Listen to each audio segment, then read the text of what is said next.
क्रांती news, आवाज सर्वसामान्यांचा। बुलढाणा वाडी गावात हॉटेल आर्या येथे सिलेंडर स्फोट, 2 जण जखमी। गॅस लीकमुळे सलग 3 सिलेंडर ब्लास्ट, 3 दुकाने जळून खाक। अग्निशमन दलाने तात्काळ धाव घेत आगीवर नियंत्रण, लाखोंचे नुकसान। बुलढाणा जिल्ह्यातील खामगाव शहराजवळ असलेल्या वाडी गावात आज सायंकाळी सुमारे 5 वाजेच्या सुमारास मोठी दुर्घटना घडली। हॉटेल आर्या येथे गॅस सिलेंडरचा स्फोट होऊन 2 जण जखमी झाले। मिळालेल्या माहितीनुसार हॉटेलात काही महिला व पुरुष जेवण बनवत असताना अचानक गॅस लीक झाला।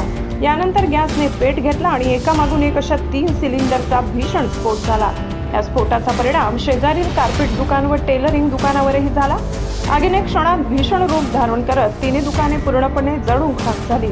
दरम्यान हॉटेल जवळील टेलरिंग व्यवसाय करणारा व्यक्ती दुकानातील कपडे वाचवण्याचा प्रयत्न करत असताना तो आगीत भाजला। तसेच शेजारील अपार्टमेंटमध्ये राहणाऱ्या एका तरुणीने स्फोटाचा आवाज ऐकून जीव वाचवण्यासाठी पहिल्या मजल्यावरून शेजारच्या घराच्या छतावर उडी घेतली।